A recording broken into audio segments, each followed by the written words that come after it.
তোর শরীর খারাপের কথা, মানে ওই অ্যাক্সিডেন্টের কথা আর কি। এখন ঠিক আছিস তো এখন? হ্যাঁ দাদা ভাই, এখন একদম ভালো আছি। এই কমলিকা, কি খাবে বলো তো? না তোমার ইচ্ছে না হোক, তোমার দাদা ভাইয়ের ইচ্ছে অন্তত কিছু খাও। তুমি জানো না তো, এই কদিন ধরে যে বাড়িতে আসছে তাকে খাওয়া নিয়ে এমন জোর জবরদস্তি করছে কি বলবো। সবার হয়তো খেতে ইচ্ছেও করছে না জানো, পেট ভরা বা অন্য কোনো কারণে, কিন্তু ও তো জোর জবরদস্তি করে খাইয়েই ছাড়বে। তাই ও জোর করার আগে তুমি বলো তো কি খাবে, নিয়ে আসি। বুঝতেই পারছো, না খেলে যে ছাড় পাবে না সেটা তো বুঝতেই পারছো এতক্ষণে। যা ইচ্ছা, কিন্তু খুব সামান্য কিছু। আমি দাদাভাইয়ের জন্য একটু পুডিং বানিয়ে এনেছি। দাদাভাই খুব খেতে ভালোবাসে তো, স্পেশালি আমার হাতের। তোমার মনে আছে দাদাভাই? আছে, খুব মনে আছে। তুই পুডিং এনেছিস আমার জন্য? সাজবাতি দাও, বেশি দেরি করো না। শোনো শোনো, আমি খেয়ে যদি কিছু অবশিষ্ট থাকে তবেই কিন্তু তোমরা পাবে, বলে দিলাম। না না, আমি সবার মতো করে এনেছি গো, জেঠিমণিকে দিয়ে এসছি আসার সময়। সাজবাতি দি, তুমি একটু দাও না দাদাভাইকে। হ্যাঁ, আমি আমার জন্য তোমার যা ইচ্ছে। ঠিক আছে, তোমরা কথা বলো, আমি এক্ষুনি নিয়ে আসছি। অর্চি বাহা ঘরে আছে না?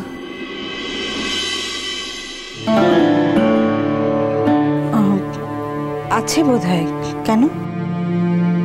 ওদের একবার এ ঘরে পাঠিয়ে দাও, বলো আমি ডাকছি। দাদাভাই, আমি খুব বেশিক্ষণ থাকবো না। আমি চলে যাওয়ার পর না হয় ওদের দেখো। হ্যাঁ ঠিকই তো, দেখো ও তোমার সঙ্গে দেখা করতে এসছে, তুমি তুমি এখন ওদের ডাকছো কেন? ওর সঙ্গে কথা বলে নাও আগে, তারপর। আমি যা বলছি তাই করো না। অর্চি আর বা এখানে থাকলে আমি কি মুনের সাথে কথা বলতে পারবো না? আমার কিছু কথা আছে শুধু মুনের সঙ্গে, আর কিছু কথা আছে অর্চি, পাহাড়, মুন, ওদের তিনজনকে একসঙ্গে নিয়ে। যাও, পাঠিয়ে দাও। কি যে বলো এক এক সময়, সত্যি কিচ্ছু বুঝে উঠতে পারি না। সবকিছু বোঝার চেষ্টাই বা করো কেন? সবকিছু যে বুঝে উঠতে পারবে এমন তো নয়।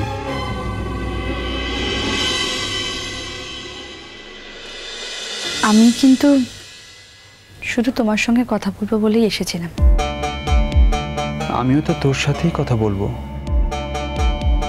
বলছিও তো। হ্যাঁ, তবে এটাও ঠিক যে তুই, বাহার, অর্চি, তোদের তিনজনের সাথে একসাথেও আমার কিছু কথা আছে। দাদাভাই, আমি আর কোনো জটিলতার মধ্যে থাকতে চাই না। তোর কি মনে হয় মন, যে লোকটা চলে যাচ্ছে সে চলে যাওয়ার আগে তোদের জীবনের সমস্ত জটিলতাকে সরল করতে না চেয়ে আরো জটিল করে দেবে? আমার উপরে ভরসা রাখ। আমি কি কখনো তোর মন্দ চেয়েছি? তুমি তেমন লোকই নও, তুমি কারোরই মন্দ চাইতে পারো না। তবে ভরসা নেই কেন আমার উপরে?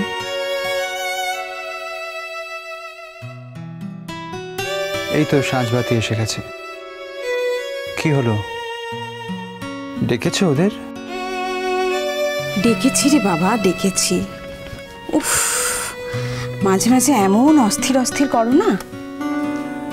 সাঁঝবাতি ভয় পাচ্ছে তোর মতো,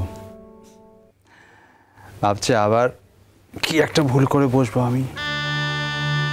আরে বাবা না না, তোমরা যা ভাবছো তা হবে না, কোনো ভুল করব না আমি। দেখো কমলিকা, এই নাও মিষ্টি। এই এত মিষ্টি আমি একটা দিন খাও না, কিচ্ছু হবে না। আসলে আমাদের বাড়িটার এমন অবস্থা এখন, কোন দিন রান্না হচ্ছে, কোনো দিন হচ্ছে না। তোমাকে যে দুপুরবেলা একটু ভাত খেয়ে যেতে বলবো তারও তো উপায় নেই, রান্না হয়নি, তাই ফ্রিজে মিষ্টি ছিল দিলাম। তোমরা প্লিজ আমাকে নিয়ে এত ব্যস্ত হও না। আমি মিষ্টি খেয়ে নিচ্ছি। এই নাও তোমার পুডিং। হ্যাঁ হ্যাঁ, দাও দাও দাও। উফ, কতদিন পরে পুডিং খাচ্ছি।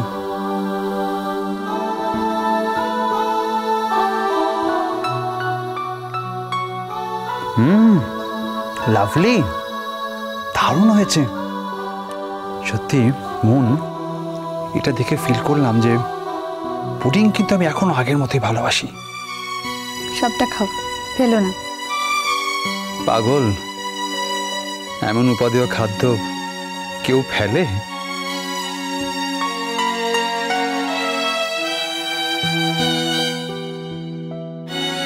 সত্যি ভালো হয়েছে? বললাম তো খুব ভালো হয়েছে। ইনফ্যাক্ট মন, তুই কিন্তু এখন আগের থেকেও অনেক ভালো পুডিং বানাতে শিখেছিস। আচ্ছা মন, তুই তোর কলেজের একটা প্রোগ্রামে গান গেয়েছিলি একবার, মনে আছে? ও কথা বাদ দাও তো। কলেজে একরকম দায় পড়েই। হ্যাঁ, কিন্তু গানটা গাওয়ার পর সবাই যখন তোর গানের প্রশংসা করেছিল, তোর ভালো লাগেনি? না না, হাসলে হবে না, সত্য করে বল তোর ভালো লেগেছিল কিনা। আচ্ছা, প্রশংসা পেলে কার না ভালো লাগে? ভালো লেগেছিল তো বটেই। তাহলে তুই গানটা গাইলি না কেন? কি বলছো বলো তো? তুমিও যেমন বলো। আরে হঠাৎ করে বিপদে পড়ে একটা জায়গায় গান গেয়েছি, তার মানে কি আমি সিঙ্গার হয়ে গেলাম নাকি? না তা কেন, সিঙ্গার হবার জন্য নাই বা গাইলি, গানটা গাওয়ার জন্য তো গানটা গাওয়া যায়। বাচ্চাটা এত ছোট, কলেজ, সংসার সব কাজ সেরে আমার সময় কোথায় বলো? তার মধ্যেও কি চাইলে সময়টা বের করা যায় না? তোমার এখন একটা গান শুনতে ইচ্ছে করছে, তাই তো? হ্যাঁ, আমাদের বাড়িতে কদিন ধরে এই চলেছে জানো তো কমলিকা, এক একটা করে গানের অর্ডার করছে আর আমরা যে যেটা জানি সেটা গাইছি। কতবার বলছি এটা গান চালিয়ে দিই, শোনো না, ও আমাদের গলাতেই গান শুনবে। মন, তুই প্লিজ আমার কথা দে, তুই আবার গানটা শুরু করবি। মন, আচ্ছা দেখ, কে বলতে পারে যে কে কিসে নিজেকে সেরা করে তুলতে পারে, তাই না? তুই কি আমায় গ্যারান্টি দিয়ে বলতে পারিস যে এই গান করে তোর একদিন বিরাট নামডাক হবে না? দাদা ভাই, আমি এসব কথা ভাবি না গো। আমি মানে নিজে নাম করার কথা আমি সত্যিই কোনোদিন ভাবিনি। চিরকাল এটাই জেনে এসেছি যে আমার মধ্যে কোনো প্রতিভা নেই। বিশ্বাস করো, সেদিন যে গানটা গাইতে উঠেছিলাম স্টেজে, আমার মধ্যে একটুও কনফিডেন্স ছিল না। আমি ভাবতেই পারি না যে এতগুলো লোকের সামনে আমি একটা গোটা গান গাইতে পারবো। গান গাওয়ার পর তো কনফিডেন্স হয়েছে।